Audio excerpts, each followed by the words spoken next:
बिस्मिल्लाहिर्रहमानिर्रहीम। आपकी आमद का बहुत शुक्रिया। सबसे पहले तो मैं आपके तवज्जुह से पूरी कौम को चेयरमैन पीटीआई के अपील के हवाले से अपडेट करना चाहूँगा।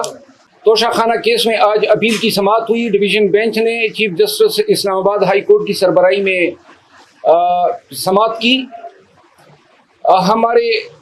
हमने और खान साहब की जो तोशाखाने में लीगल टीम है, जिसमें ख्वाजा आरिफ साहब हैं और आज अपील में सरदार लतीफ़ कोसा साहब भी तशरीफ़ लाए थे, बाबर अवान साहब भी थे, गुजारिशात की और अदालत से इल्तिजा की कि खान साहब की जो सेंटेंस हैं वो 426 ज़ब्त फौजदारी के तहत सस्पेंड की जाए।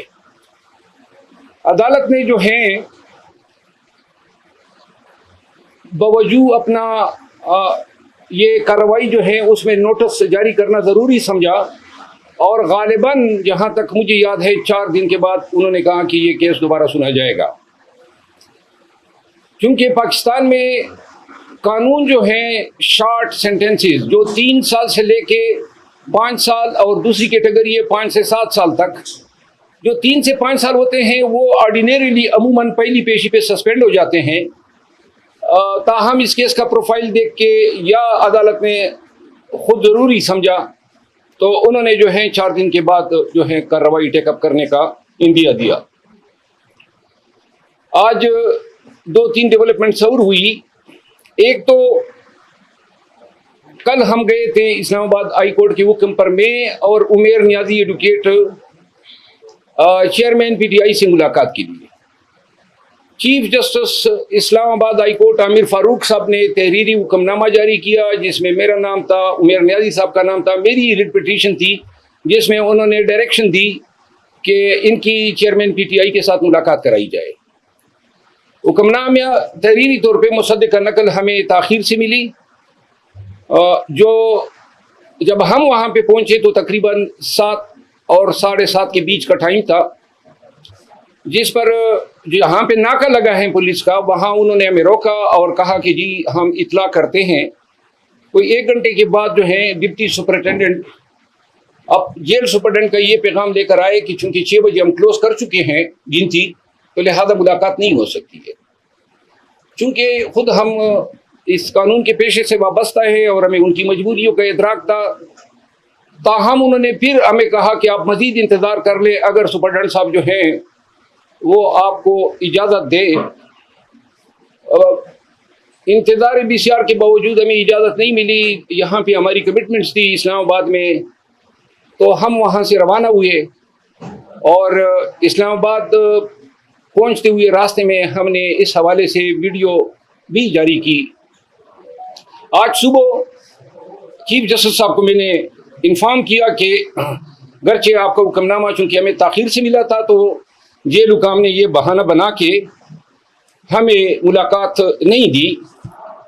जिसके बाद जो है आज चीफ जस्टिस साहब ने चेयरमैन पीटीआई की वो पिटीशन जिसमें उन्होंने A-B क्लास का मुतालबा किया है और अडियाला जेल मुंतकिली की इस्तदा है, अपने मुआलिज वकला खातून खाना अपने बहनों के साथ जो रसाई या मुलाकात की जो इजाज़त है उस मुकदमे की समाअत की। और अभी तक तहरीरी हुक्म हमारे सामने नहीं आया है, लेकिन शायद जो है अदालत ने कानून के मुताबिक हमें इजाज़त दी है। जिसके बाद मैं शहरियार अफरीदी साहब के केस में पिंडी हाई कोर्ट गया, लाहौर हाई कोर्ट पिंडी बेंच। वहाँ मैं उस अदालत में बैठा था कि इस दौरान मुझे व्हाट्सएप आई और ये एक FIR मुझे मौसूल हुई जो कि अटक पुलिस ने दर्ज की है डिप्टी सुपरिटेंडेंट जेल के इमा पे कि जी वहाँ जब हम गए तो वहाँ हमने आतापाइयाँ की, कपड़े पाड़े। बहरहाल ये ऐसे ही FIR है चेयरमैन पीटीआई के ख़िलाफ़। जिस तरह ये FIR थी किसी से तलख गुफ्तगू तक नहीं हुई, नाम उम्र की इस हिस्से में है कि सिपाहियों से हम आतापाइयाँ करें और हमें इदराक है इन चीज़ों का।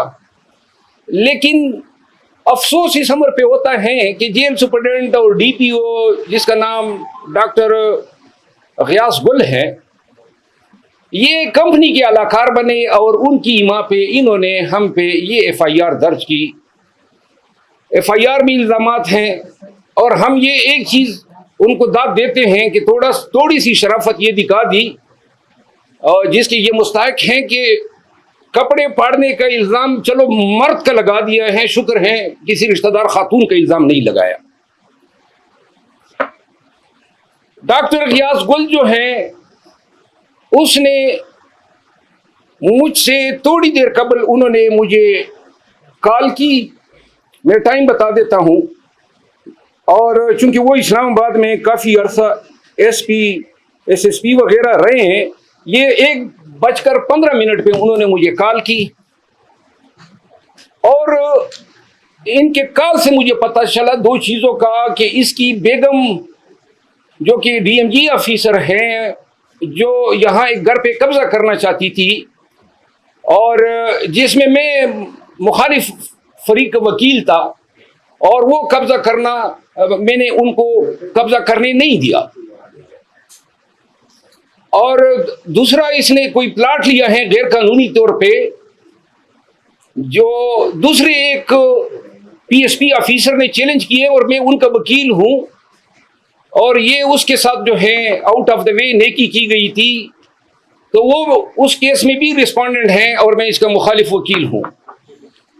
तो इन चीज़ों का हवाला देते हुए उन्होंने कहा कि जी आपको अंदाज़ा हो गया होगा।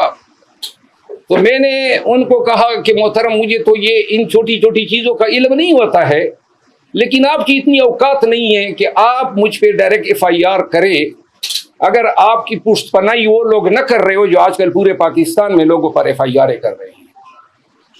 उन्होंने मुझे फ़ोन पर धमकियाँ देने की कोशिश की, जिस निस्बत मैंने थाना सेक्रेटेरिएट में उनके खिलाफ धमकियाँ देने 25D टेलीग्राफ एक्ट के तहत एफआईआर करने की दरख्वास्त की है।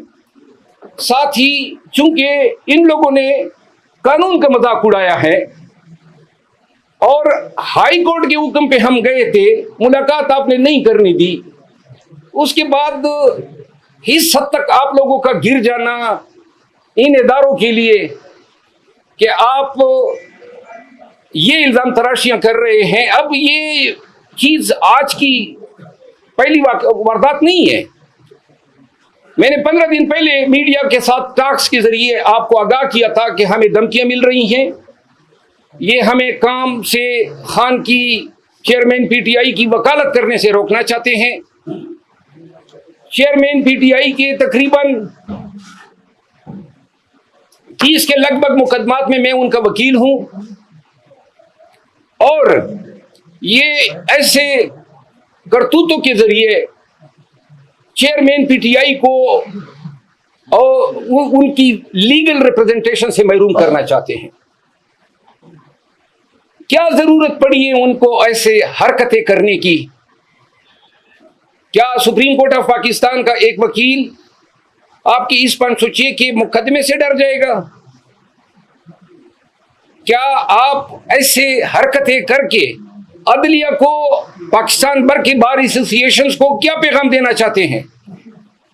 हम वकालत करते हैं कानून के दायरे में रहते हुए, जो कानून ने हमें हक दिया है मुल्जिमान को या इंडिविजुअल्स को रिप्रेजेंट करने का। अगर ये तरीके आप अपनाएंगे तो ये उस कानून से भी मुतसादम है और पूरे पाकिस्तान के वकला के हकूक को सलब करने की कोशिश है। यहां मैं आपकी तवज्जुह से एक दफा फिर बताना चाहता हूं कि 1000 एफआईआर कर लें और दरोगोई के पहाड़ खड़े कर दें, जितने पर्चे कर सकते हो कर लो, जितनी धमकियां दे सकते हो दे लो, जितना आप कर सकते हैं करें।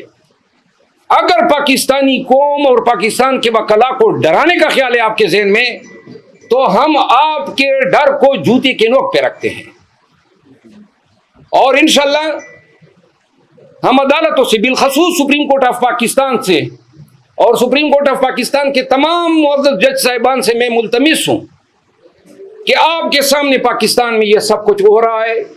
पाकिस्तान के अवाम का जीना दो बर किया हुआ है, पाकिस्तान के वकला के घरों पे छापे मारे जा रहे हैं, पाकिस्तान के सिटीजन्स अगवा हो रहे हैं। कल शहरियार अफरीदी को 3 एमपीओ जो था उसमें आज तारीख लगी थी। इस पिंडी हाई कोर्ट ने इस पे गुस्से का इजहार किया था कि जी शहरियार अफरीदी को फिर ये 5वीं दफा आपने 3 एमपीओ में क्यों मुलविस किया।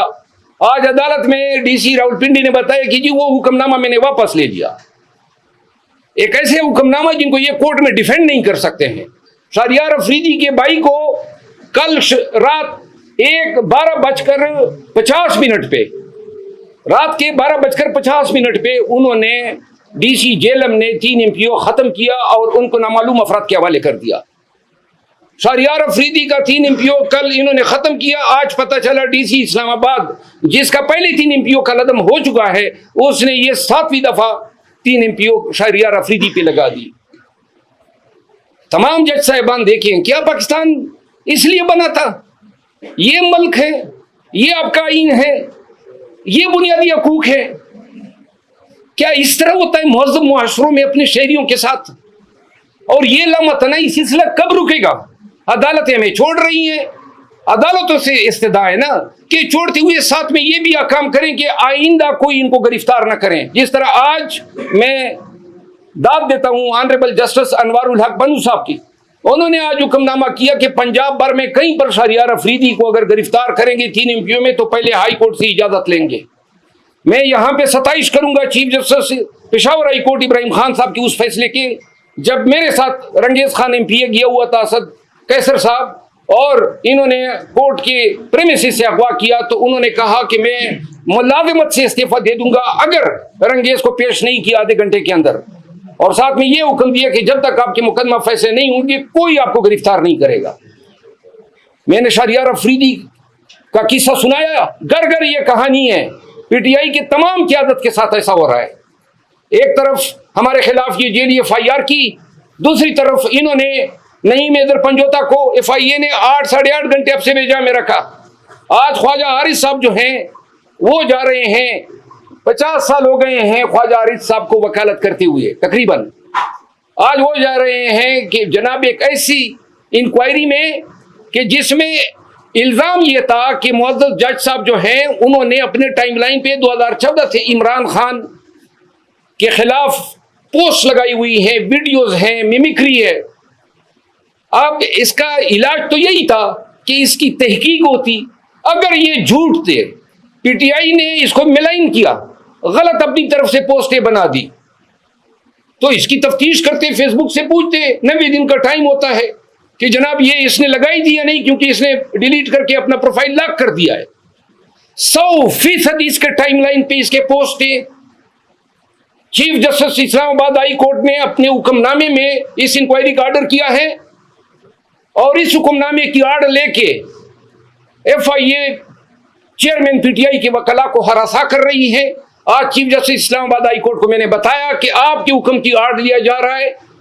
इस पूरे अमल की मैं शदीद मजम्मत करता हूं। यानी कि एक शख्स गुनाह भी करे, गलत काम करे, और आप सिर्फ ये हक नहीं रखते हैं कि जनाब आपने अपने टाइमलाइन पे उस शख्स की तस्वीर, मिमिक्री और वीडियो लगाई है जिसके मुकदमे में आप बतौर मुंसिफ बैठे हुए हैं। ये कहां का कानून है कि इल्जाम दहिंदा को आप कहते हैं कि जी आपने इल्जाम क्यों लगाया?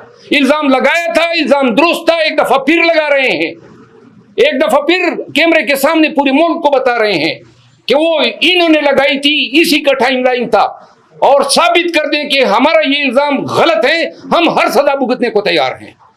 लेकिन आप तहकीक की भी इजाजत नहीं दे रहे हैं, सच तक पहुंचने की परमिशन नहीं है। FIA फेसबुक से पूछ नहीं रहे हैं, उनसे क्यों नहीं पूछते हैं कि आप बताएं ना, आपने अपना अकाउंट से ये आपने डिलीट किए, आपने अकाउंट लॉक कर दिया, आपने अभी तक उनका बयान ही नहीं लिया है, और जो कह रहे हैं कि हजरत ये कर रहे हैं आप उनके पीछे पड़ गए।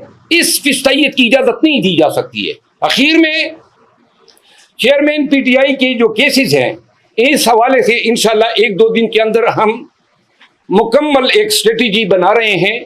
जो ही हमारी मुलाकात होती है, आज मैंने ये जो जेली केस था जो बनाया है, ये गयास गुल ने लोगों की ईमा पे, उसमें मैंने प्री अरेस्ट बेल करा लिए इस्लामाबाद हाई कोर्ट से।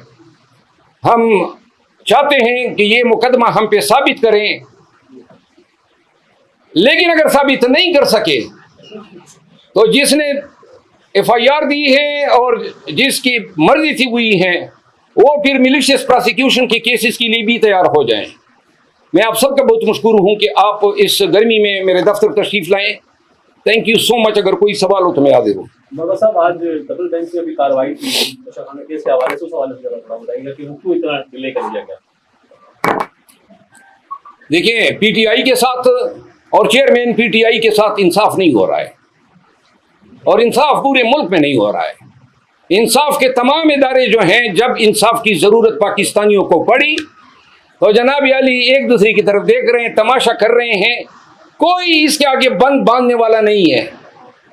और अब पूरे पाकिस्तान के वकला को मैं पैगाम देना चाहता हूं कि या तो हमने तारीख के उस सिमत पे खड़ा होना है जहां पे वकला हमेशा से जुल्म और जबर के खिलाफ सीसा पिलाई हुई दीवार बनी है, या फिर हमने ये आने वाले अखलाफ को बताना है कि आपके असलाफ वो थे जो डर के मारे कोने खतरों में छुप गए।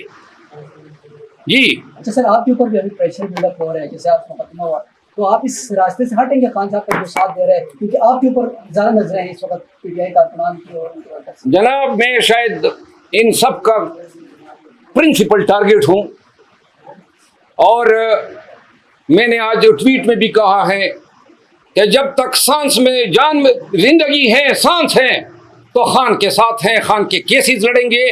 बेशक ये सांस अगर ये लोग छीन सकते हैं, छीन लें, तो फिर शायद हमारा बस ना चले। Thank you so much.